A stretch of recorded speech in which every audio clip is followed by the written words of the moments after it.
कि आपने अहिल्या के नारी को तार दिया, गजराज को बार दिया, लेकिन जब हमारी बारी आई तो आपने सुध ही भूल गए। क्यों ऐसा किया? और ऐसे सोचते सोचते कहाँ पहुंच गए सुदामा जी? द्वारकापुरी में। लेकिन क्या होता है, भागवत में बताया गया है कि सुदामा जी एक जगह सोते हैं और जब आंख खुलती है तो खुद को कहाँ देखते हैं? भगवान के पास देखते हैं। भगवान चौसर खेल रहे थे और भगवान के पास देखते हैं। लेकिन गर्ग संगीता में इसका विस्तार किया गया। कैसे? कि भगवान जब कहाँ पहुंचे? मथुरा नगरी में, द्वारका नगरी में, तो क्या देखते हैं कि अच्छी अच्छी सजावट हुई हुई है। हाँ, सब कुछ अच्छा है। यहाँ पे सब लोग इतना बढ़िया बढ़िया कपड़ा पहन करके घूम रहे हैं।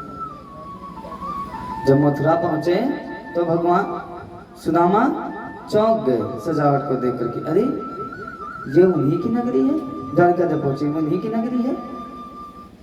जब ऐसा देखा तो किसी राहगीर से चलते पूछते ना, भैया क्या द्वारका नगरी यही है? लेकिन कोई बात करने को तैयार नहीं है उनसे, कोई नहीं बोलता। क्यों? क्योंकि सुदामा जी गरीब है, फटे पुराने कपड़े पहने हैं, इसीलिए कोई उनसे बात नहीं करना चाहता। अब अभी होता है ना, आपके जेब में अगर 10 रुपया है तो आपके बहुत मित्र भाई सब आते हैं आपके पास, सारी रिश्तेदारियां आ जाती हैं। लेकिन अभी क्या हो, आपके घर में बेटी की शादी हो और कल तक जो आपके मित्र, आपके भाई या और कोई अन्य कह रहा होगा कि भैया आप चिंता मत करना, जो चीज आपको सबसे महंगी लगे, चाहे जो चीज, वो मुझे बता देना, मैं क्या करूंगा, उसका खर्चा मैं देखूंगा। लेकिन जैसे आप सुबह जिस दिन आपकी बेटी की शादी है, आप फोन करोगे, लगाओगे ना, तो उनका फोन नहीं लगेगा, स्विच ऑफ हो जाएगा। वो क्या करेंगे? फोन स्विच ऑफ कर लेंगे। और गलती से आप उनके घर पहुंच भी गए और बोले उनके बेटे से कि बेटा आपके पापा कहाँ हैं, बता दो मुझे, तो क्या कहेंगे वो? उनका पुत्र क्या कहेगा कि पापा ने कहा है कि बोल दो घर पे पापा नहीं है। पापा ने क्या कहा है कि बोल दो घर पे पापा नहीं। झूठ बुलवाते हैं बच्चे से भी। क्यों?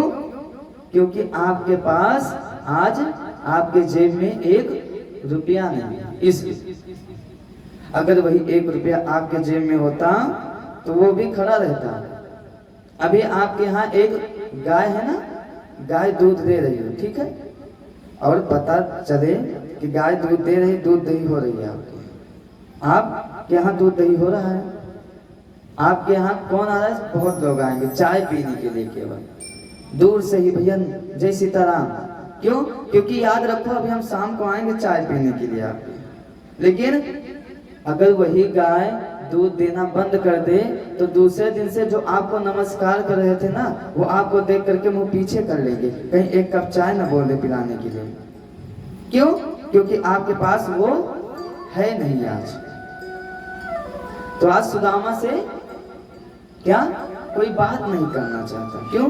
क्योंकि सुदामा जी की ऐसी हालत देख करके, इसलिए नहीं बात करना चाहता। सुदामा जी किसी से भी पूछते, कोई नहीं बात करता। जब पूछते पूछते सुदामा जी कहाँ पहुंचे? जहाँ द्वारपाल खड़े थे। जब वहां पहुंचे सुदामा जी, तो सुदामा जी कहते भैया द्वारकापुरी यही है?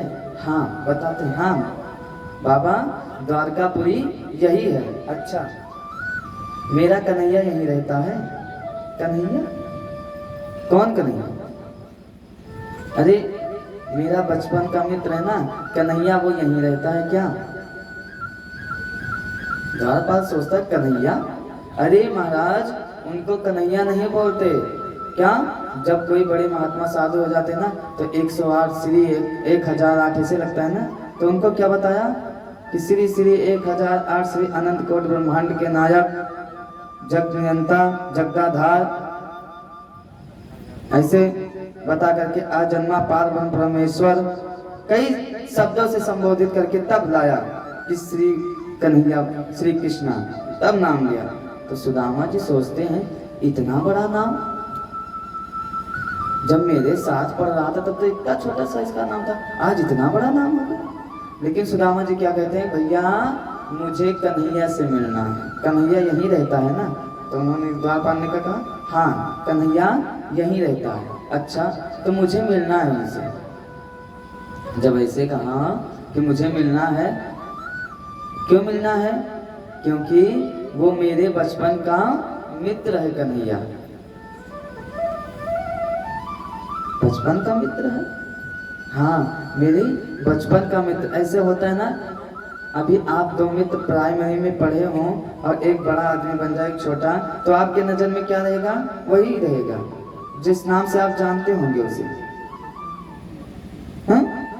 वो आपके निगाह में वो चाहे जितना बड़ा आदमी बन जाए, लेकिन आपके निगाह में वो आपका दोस्त ही रहेगा।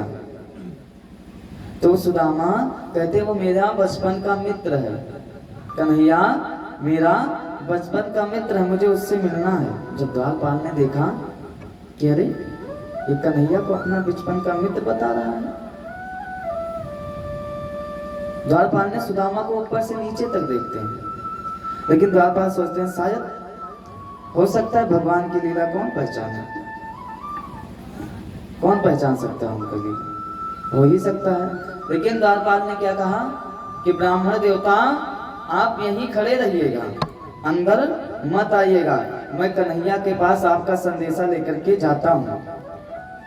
लेकिन आपका नाम क्या बताऊंगा ये तो बताओ, द्वारपाल पूछते हैं। तो सुदामा जी सोचते हैं कि इतना बड़ा जब कन्हैया हो गया है तो इसके यहाँ सुदामा नाम के कई लोग होंगे, मुझे कैसे पहचानेंगे। तो क्या बताते हैं कि बालपन की है मिताई जा कहो घन श्याम से। कहा बालेपन की, कि बालेपन की है मिताई जा कहो घन श्याम से, इसलिए मिलने है आया, इसलिए मिलने है आया, मित्र गोकुल धाम से, इसलिए मिलने है आया, मित्र गोकुल धाम से, इसलिए मिलने है आया, मित्र गोकुल धाम से, इसलिए मिलने को आया, मित्र गोकुल धाम से, इसलिए मिलने। क्या ये जाके बता देना बालेपन की मेरी मिताई है, इसीलिए मैं कहाँ से आया हूँ, गोकुल धाम से मिलने के लिए आया हूँ। और मेरा नाम क्या बताना, सुदामा, लेकिन उनका मित्र जरूर बता देना जो गोकुल में पढ़े थे साथ में सांदीपन मुनि के, ऐसा बताना। सुदामा जी सोचते हैं भाई बड़े आदमी के पास एक नाम के कई लोग हो जाते हैं ना, तो आज अपने बचपन की मित्रता बताते हैं। द्वारपाल ने कहा ठीक है बाबा आप यहीं खड़े रहो, मैं जाता हूँ कन्हैया को संदेशा आपका सुनाता हूँ। द्वारपाल रथ पे सवार हुआ और कन्हैया के पास जाने लगा। जब थोड़ी देर हुई तो कन्हैया, सुदामा जी सोचते हैं कि अभी तक कन्हैया आया नहीं, हमें लगता है कन्हैया हमें भूल गया, बड़ा आदमी हो गया ना, तो हमें लगता है कन्हैया हमें भूल गया, ना पहचान रहा हो मुझे, द्वारपाल बता रहा हो बार बार, और ज्यादा कोशिश करे द्वारपाल कहीं उनको दंड ना दे दिया हो। सुदामा जी यही सोच रहे हैं और गेट से क्या हुए, उस द्वार से वापस होने लगे। क्यों? क्योंकि इसलिए वापस होने लगे कि पता नहीं कन्हैया आए या ना आए, तो लाओ वापस ही चला जाता हूँ। जब वापस जाते तो द्वारकापुरी के क्या जो नवयुवक साथी थे वो क्या करते, हंसी उड़ाते सुदामा जी का कि अरे ये तो बता रहा था कि मेरा बचपन का मित्र द्वारकाधीश को, देखो ऐसे कोई मित्र होता है। लेकिन जब द्वारपाल गया भगवान श्री कृष्ण के पास पहुंचा, पहुंच करके क्या हाथ जोड़ करके खड़ा हो गया और कुछ बोलना चाह रहा था लेकिन बोल नहीं पा रहा था। क्यों? इसलिए नहीं कि भगवान इसे अभी ये बात सुन करके कुछ कहे ना, लेकिन भगवान क्या बोलते हैं कि क्या द्वारपाल बताओ क्या हुआ, क्या कहना चाहते हो? तो द्वारपाल क्या कहता है?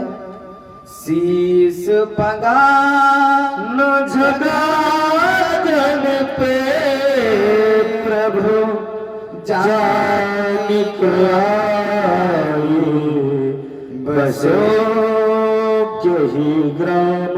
क्या प्रभु शीस पगा ना जगह तन पे, जब इतना कहा तब भगवान कहते हैं अरे तुम्हारे है तो शीस पगा और कपड़े भी अच्छे पहने हो, तो फिर क्यों बोले? क्या भगवान पूरा तो सुनो आप। क्या कि शीस पगा ना जगा तन पे प्रभु जाने को आए बसे यही ग्राम।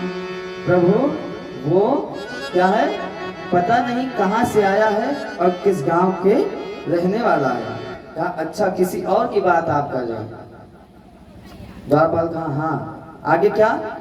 धोती फटी सिलटी दुपटी, और धोती फटी है सिली हुई है और दुपटी हुई भी है। क्या?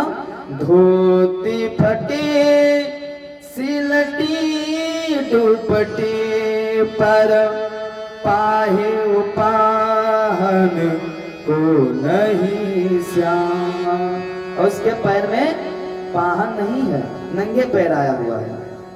द्वार खड़ो दुज दुर्बल एक रहो चकिशोद सुधाया भिरामा, और द्वार पे आकर के खड़ा हुआ है।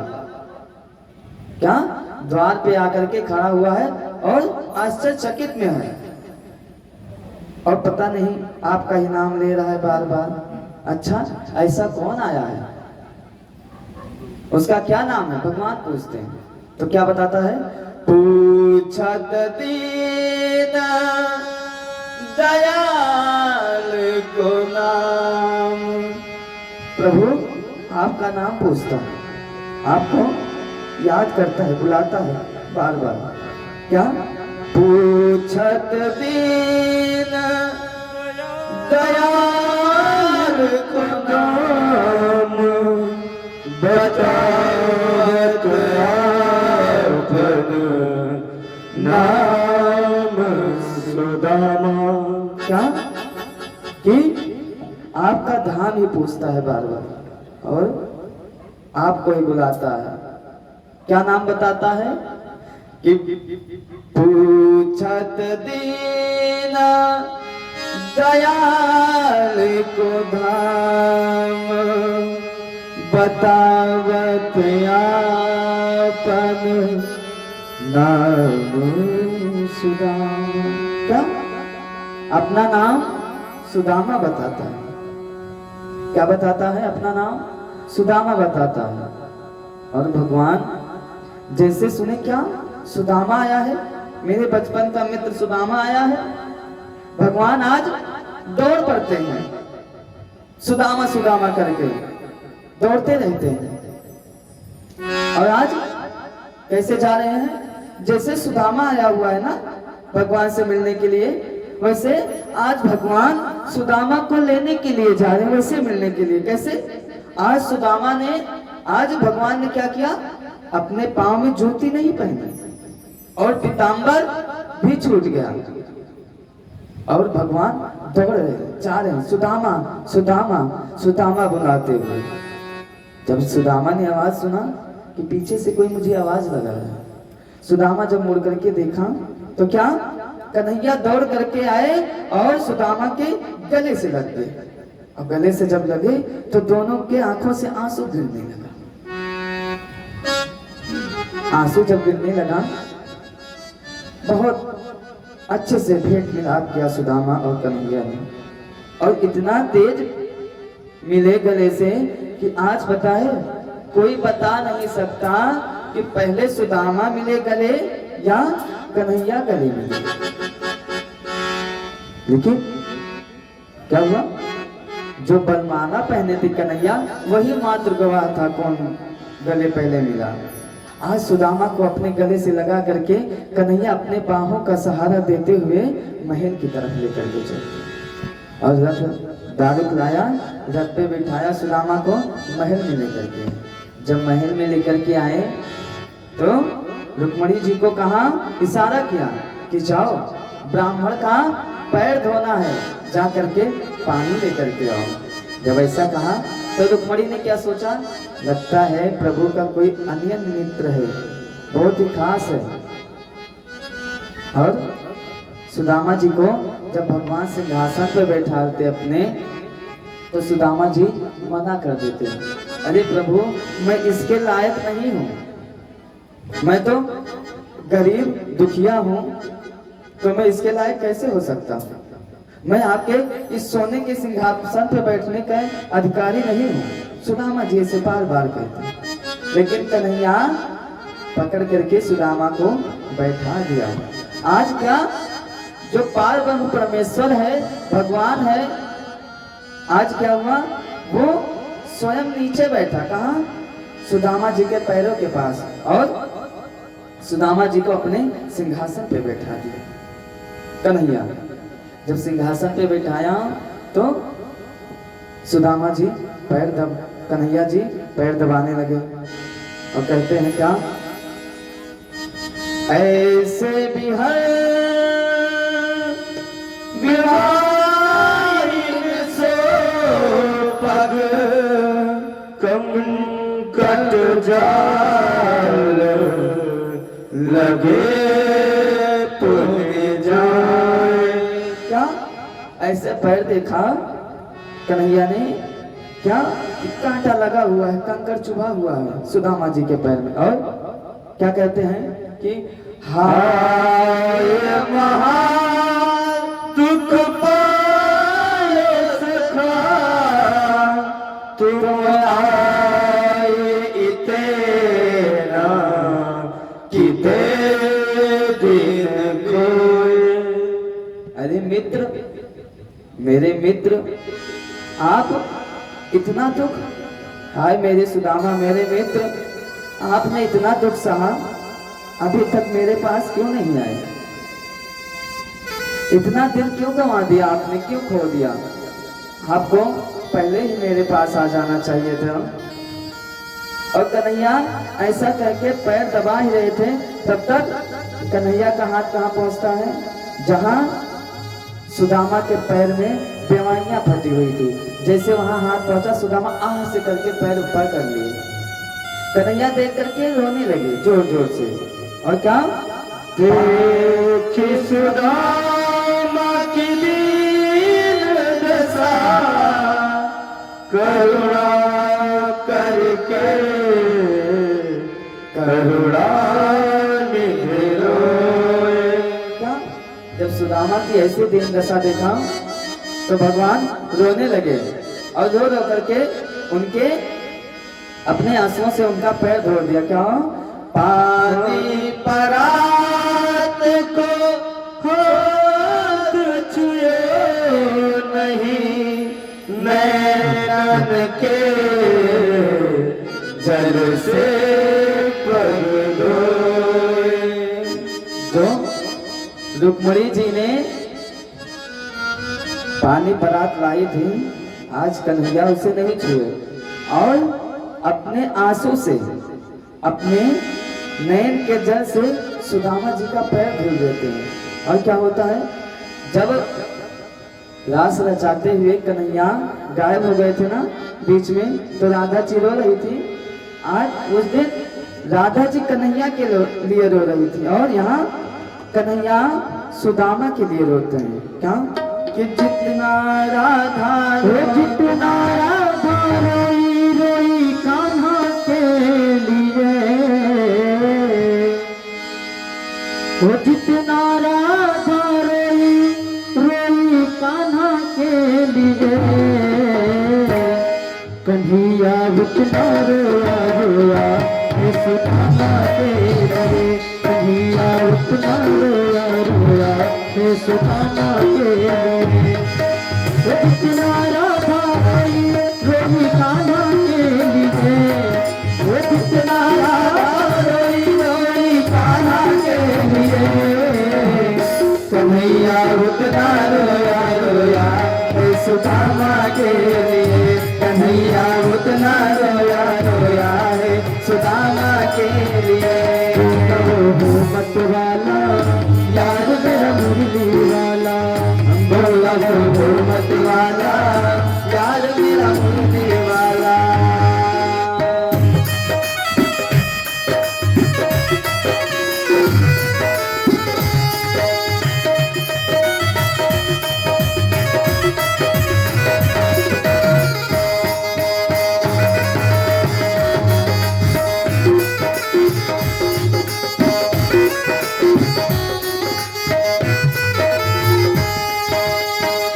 यार की हालत देखी यार हालत पे रोया।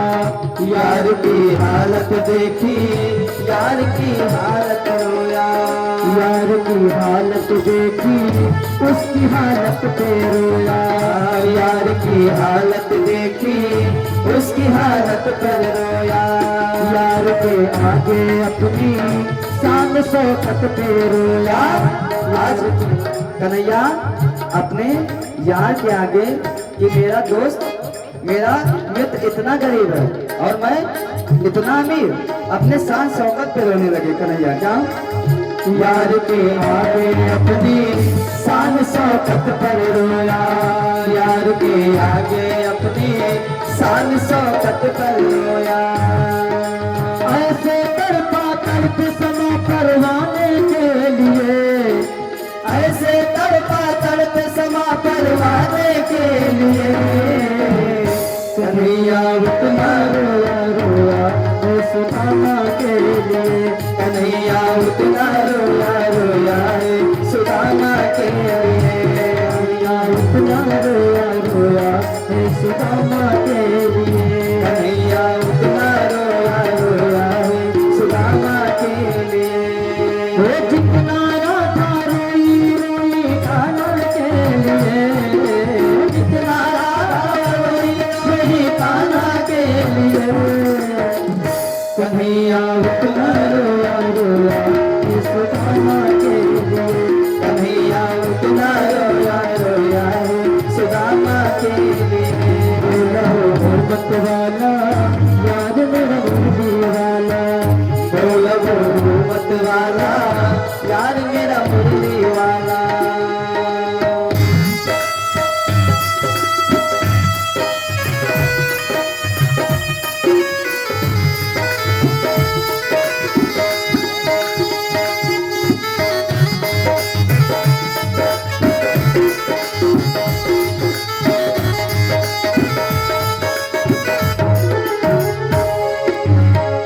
पाँव के छाले देखे तो दुख के मारे रोया।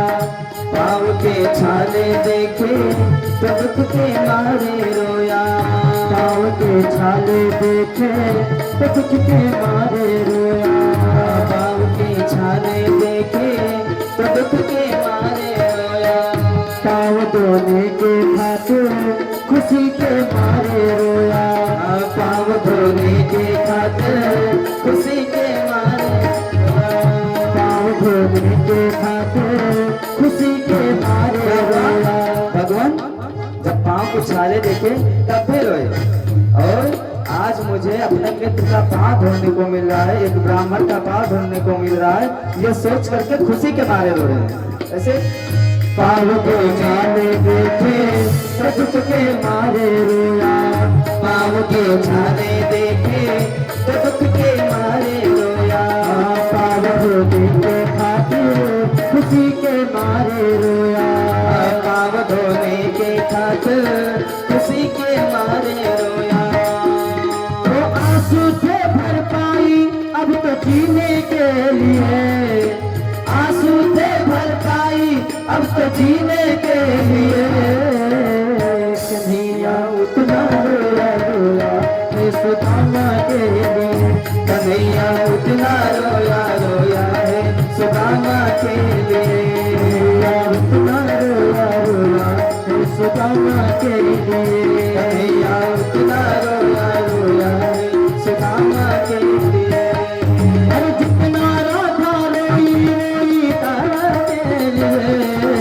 जितना राधा रोई रोई कान्हा के लिए। कन्हैया उतना रोया रोया है सुदामा के लिए। कन्हैया उतना रोया रोया है सुदामा के लिए।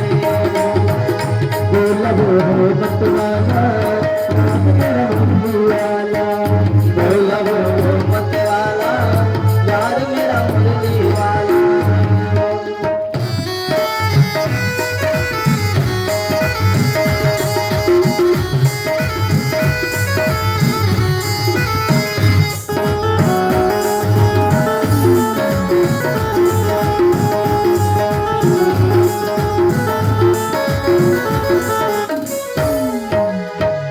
उसके आने से रोया उसके जाने से रोया।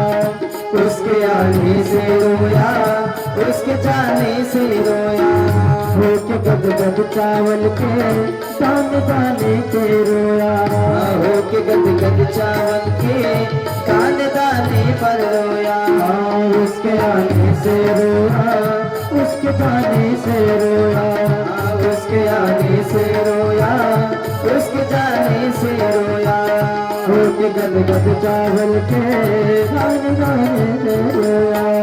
हो के गद गद चावल के दाने दाने पे रोया। वो बनवारी वो रोया बसिया राना के लिए। बनवारी वो रोया बसिया राना के लिए। अरे बनवारी वो रोया बसिया राना के लिए। बनवारी वो रोया बसिया राना के लिए। कन्हैया उतना रोया रोया है सुदामा के लिए। कन्हैया उतना रोया रोया है सुदामा के लिए। कन्हैया उतना रोया रोया है सुदामा के लिए। कन्हैया उतना रोया रोया है सुदामा के लिए। बोला वो मतवाला यार मेरा मुरली वाला। बोला वो मत वाला यार मेरा मुरली वाला। जितना राधा रोई रोई कान्हा के लिए। जितना राधा रोई रोई कान्हा के लिए। कन्हैया उतना रोया रोया है सुदामा के लिए। कन्हैया उतना रोया रोया है सुदामा के लिए। कन्हैया उतना रोया रोया है सुदामा के लिए। कन्हैया उतना रोया रोया है सुदामा के लिए। हो हो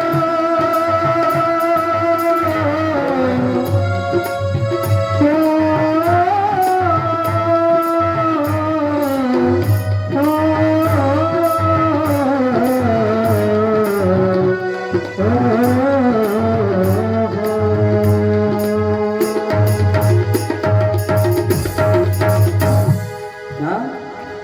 आज कन्हैया सुदामा के लिए रोते हैं। उनके आने पे रोए उनके जाने पे रोएंगे। क्यों? मित्रता जो होती है बहुत अनमोल होती है। इसको ऐसे नहीं छोड़ देना चाहिए। आज कन्हैया सुदामा जी का पैर धुले। पैर धुलने के बाद रात्रि हुई। रात जब हुई तो आज कन्हैया क्या करते हैं? सुदामा जी को ले जाकर के लिटाते हैं और स्वयं पैर दबाने लगते हैं और वार्तालाप करते हैं। क्या बात? यही कि ये बताओ भैया, आप कुशल से तो थे? बोले हाँ, हम तो कुशल से हैं। आप बताओ? हाँ, हम भी कुशल से हैं। दोनों मित्र बात करते हैं, बचपने की बात करते हैं कि हम लोग देखो बड़े हुए थे ना, गए थे, खेले कूदे थे। एक बार जंगल में गए थे, याद है ना सुदामा जी? एक बार जंगल में गए थे, गुरु माता ने कहा था लकड़ी लाने के लिए। हम लोग जंगल में गए थे ना लकड़ी तोड़ने के लिए। गुरु माता ने कुछ दिया था, बारिश होने लगी। सुदामा सोचते ये तो घूम घुमा के वही बात लाता है। फिर सुदामा जी दूसरी बात करने लगे, ये बता कन्हैया, शादी वादी तो हो गई, मुझे शादी में नहीं बुलाया आपने। भगवान ने बताया, कैसे बताऊं मेरी शादी हुई हो, तो हम ही जानते हैं मेरा विवाह कैसे हुआ है। लेकिन सुदामा जी आप भी तो नहीं बुलाए मुझे अपने विवाह में। सुदामा जी कहते, कैसे बुलाता कन्हैया, अपने आप को देखो, मुझे देख, कैसे बुलाता। सुदामा जी की गरीबी याद आ जाती कन्हैया की बातें सुनकर के। लेकिन जब बात हो रहा था तो सुबह हुई, बात बात में रात बीत गई, और सुबह जब हुई तो सुदामा जी से कहा कन्हैया कि चल मित्र मेरा भाई, चलो नहा लो। सुदामा जी से कन्हैया ने, सुदामा बोलते हैं, नहीं नहीं भैया रहने दो, नहाएंगे नहीं। क्यों नहीं नहा रहे थे कि एक ही धोती लाए हैं, और जो भाभी लोग होती हैं मजाकिया होती हैं, कहीं पता लगे धोती पहले से फटी है, थोड़ा खींच दे और न फट जाए। देखो हमारी जजमानी जी सो रही है,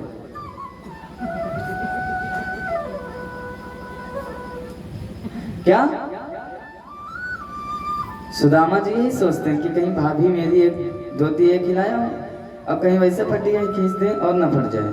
सुदामा जी मना करते हैं, लेकिन कन्हैया लेकर जाते हैं सुदामा जी को, क्या पंचगव्य से, पंचामृत से स्नान कराते हैं। स्नान कराया, उनको रेशमी वस्त्र पहनाया, सुदामा जी को रेशमी वस्त्र पहनाया,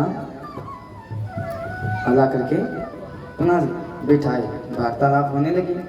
और क्या बोला कन्हैया ने, ये बताओ भाभी ने मेरे लिए कुछ भेजा नहीं है, कुछ भेजा नहीं। अब सुदामा जी क्या करते, जो पोटली लिए थे कांख में, उसको और जोर से दबाने लगे। जब दबाने लगे और कन्हैया तिरछी निगाह से उसी पोटली को देख रहे हैं बार बार, और पूछ रहे भाभी ने कुछ भेजा नहीं। और सुदामा जी सोच रहे हैं, बताओ इतना बड़ा इसका राजपाट है, पकवान खाने वाला, 56 भोग खाने वाला, ये मेरा ये तंदूर खाएगा, टूटा हुआ चावल कैसे खाएगा, कैसे दूं। अब सुदामा जी उसको दबाते हैं बार बार, लेकिन कन्हैया क्या किए, उठे और पोटली खींच करके चावल खाने लगे। कि खींच पोटली छीन तंदूर श्याम जी खाने लगे, और पाठशाले की कथा कही श्याम मुस्काने लगे। पाठशाले की कथा कही श्याम मुस्काने लगे। पाठशाले की कथा कही श्याम मुस्काने लगे। पाठशाले की कथा कही श्याम मुस्काने लगे। पाठशाले की कथा कही श्याम मुस्काने लगे। पाठशाले की, क्या हुआ, सुदामा जी का तब तक कन्हैया ने पोटली छीन करके और खाने लगे। जब खाने लगे और पाठशाले की क्या कथा कहते हैं कि याद करो सुदामा जी, आप गए थे ना, आपने वहां क्या खाया था, चना, और मैं यहाँ चावल खा रहा हूँ। जब चना और चावल इकट्ठा होता है तो क्या बन जाता है, चबैना बन जाता है। आज वो चबैना पूरा पूरा। और यही बात सोच करके कन्हैया हंसते हैं। कन्हैया पोटली खोली, एक मुट्ठी उठाया और चावल मुंह में डाल लिया, खाया। जैसे दूसरी मुट्ठी खाने चले, तुरंत रुक्मणी जी आकर के पकड़ ली। अरे प्रभु, आप तो सब कुछ दे दिया है, अब मैं बची हूँ, मुझे भी देना चाह रहे हो, नहीं को पकड़ लिया। क्यों, इसलिए अब किस बहाने से रोका कि प्रभु ब्राह्मण देवता का प्रसाद है, हम लोगों को भी तो मिलना चाहिए। ऐसा नहीं कि कोई आए आपके यहाँ मेहमान और 1 किलो लाए छेना, और क्या हुआ, जो बड़े रहे घर में, बड़े भैया रही, वही सब खा जाए, बाकी छोटे वाले सीताराम देखते रहे। ऐसा नहीं। आज मैया क्या की, लक्ष्मी मैया हाथ पकड़ लिया और कहा कि हम भी ब्राह्मण देवता का प्रसाद लेंगे। जब तंदूर खाने लगे तो क्या पूछते हैं, ये बताओ सुदामा जी, भाभी ने कुछ संदेशा नहीं भेजा मेरे लिए, कोई संदेशा नहीं आया। तो सुदामा जी बताते हैं आपके भाभी ने क्या कहा, क्या, 1 मास 2 पाख में 2 एकादशी हो, मेरे घर गोपाल जी नित्य एकादशी हो। क्या कहा कि गोपाल जी एक मास में 2 एकादशी आती है। सबके यहाँ एक मास में 2 एकादशी मनाई जाती है, लेकिन मेरे यहाँ क्या, मेरे यहाँ तो रोज एकादशी रहती है। कन्हैया यह संदेश सुन करके क्या अपने मन में संकल्प किया, क्या होनी थी सो हो गई, अब ना ऐसी हो, भावे तेरे भवन में नित्य द्वादशी हो। कन्हैया क्या संकल्प किया कि भाभी जो होना था वो हो गया, अब आपके भवन में, आपके घर में क्या होगा, क्या होगा, रोज द्वादशी होगी। क्या, अब रोज द्वादशी होगी आपके यहाँ। फिर जब ये संदेशा सुना, भगवान ने संकल्प किया तो क्या किया, इधर इधर क्या किया, कुबेर जी को कहाँ भेज दिया, सुदामा की नगरी में कि जाओ। विश्वकर्मा जी को भेजा सुदामा की नगरी में कि जाओ और जैसे मेरी द्वारकापुरी है जा करके वैसे सुदामापुरी बना दो। आज जैसे द्वारका नगरी थी वैसे सुदामापुरी बन गई। और महामाया ने आकर के सुशीला का बहुत सुंदर श्रृंगार किया। इधर सुदामा जी को, सुदामा जी क्या कहते हैं, अच्छा कन्हैया जाऊंगा, कई दिन हो गए आए ना, अब घर जाऊंगा। कन्हैया ने एक बार भी नहीं सोचा, रोका कि रुक जाओ। कहाँ जाओ, कोई नहीं, चले जाओ। कन्हैया आए, सुदामा को पकड़े और ला करके द्वार तक छोड़े। कन्हैया वापस अपने भवन को चले गए। और सुदामा जी रास्ते में सोचते हैं, जब वहां से विदा होने लगे कि देखो 16,108 है, अगर 8 लोग मायके चली गई होंगी और 100 लोग कंजूस हुई होंगी तब भी कोई बात नहीं, लेकिन 16,000 तो हैं, अगर 2-2 रुपये देंगे तो 32,000 रुपया हो जाएगा, विदाई मुझे मिल जाएगी 32,000। तो सुदामा ने क्या कहा, आओ आओ आपको मैं आशीर्वाद दे दूं, बुलाओ। कहाँ है सब लोग, जब ब्राह्मण देवता जाने लगे तो कन्हैया बुलाते हैं सभी को, रुक्मणी को, सत्यभामा को, सत्या को, मित्रविंदा को, सबको बुलाते हैं। आए आशीर्वाद लो। रुक्मणी को आशीर्वाद दिया, सत्यभामा को, सत्यविंदा को, जामवंती को, सबको दिया। लेकिन जब सुदामा जी देखते हैं कि यहाँ से लेकर के जगदीशपुर तक लाइन लगी हुई है पाँव छूने वाले की, तो सुदामा जी दोनों हाथ उठाए थे, एक हाथ नीचे कर लिए, तब भी नहीं कम हो रही है, दोनों हाथ नीचे किए और क्या कहा, कन्हैया तू इधर आ। कन्हैया को बुला करके कन्हैया का सर नीचे किए और पीठ पे हाथ ठोक करके आशीर्वाद दे दे। कहा लो तुम सबको बांट देना, तुझे मिल गया ना और सबको मिल गया। आज क्या है, जो तीनों लोगों का स्वामी है, आज एक ब्राह्मण उनको आशीर्वाद दे रहा है। क्यों, क्योंकि ब्राह्मण है और मित्र भी है। इसीलिए जब सुदामा जी चले वहां से रास्ते में सोचते हैं, बताओ ये तो 1-2 रुपया भी नहीं दिया और जो लेकर के आया था वो भी खा लिया, पानी पीने का भी नहीं छोड़ा। लेकिन खुशी की बात यह है, हमें लगता है भगवान इसलिए नहीं दिए कि अगर मुझे ऐश्वर्य मिल जाता, मुझे धन मिल जाता तो मैं शायद भगवान को भूल जाता, इसलिए भगवान ने मुझे नहीं दिया होगा ताकि मैं याद रखूं भगवान को। और दूसरी बात क्या सोचते हैं कि मैं तो धन्य हो गया ना, जिसके बस अब छत पे कौन रहता है, लक्ष्मी जी हमेशा निवास करती हैं। आज कन्हैया मुझे सीने से, उस सीने से लगा दिया। और जो कन्हैया तीनों लोगों के स्वामी जिस सिंहासन पे बैठते हैं, आज हमको उस सिंहासन पे बैठा है, इससे ज्यादा मुझे क्या चाहिए। कन्हैया सोचते, सुदामा सोचते हुए ये कहाँ जाते हैं, अपने सुदामापुरी में। जब आए सुदामापुरी में तो देखते एक बाप रे, हमें लगता है हम वहाँ कन्हैया के यहाँ गए, यहाँ कोई बड़ा राजा आया और सब कुछ तोड़ फोड़ करके इतनी बड़ी नगरी बना दी। एक झोपड़ी थी उससे भी हाथ धो बैठा। अब बताओ, इसीलिए मैं बोल रहा था सुशीला से कि मुझे नहीं जाना है कहीं। लेकिन तब तक क्या होता है, तब तक क्या होता है, सुशीला जी अपनी सखियों के साथ पैर में पायल पहन करके छुन छुन आवाज होते हुए कहाँ, सुदामा के पास आकर के खड़ी हो गई। एक सुंदर स्त्री, भाई गरीबी हट गई, सुंदर आभूषण पहन करके वो पायल की पैजनी छुन छुन बजाते हुए आकर के सुदामा के पास आरती की थाली लेकर के खड़ी हो। सुदामा जी देख करके चौंक गए, अरे आप कौन हो देवी, आप कौन है, आप मेरे पास क्यों आरती की थाली लेकर के आई? तो उन्होंने कहा कि मैं आपकी पत्नी सुशीला हूँ। हाँ, मेरी पत्नी सुशीला? अच्छा ये बताइए धन दौलत कहाँ से मिला इतना, किसने दिया? ऐसे पूछते हैं सुदामा जी। तो सुदामा जी की पत्नी सुशीला बताती हैं कि आप जब तक वहां थे तब तक कन्हैया मेरे साथ यहीं पे था।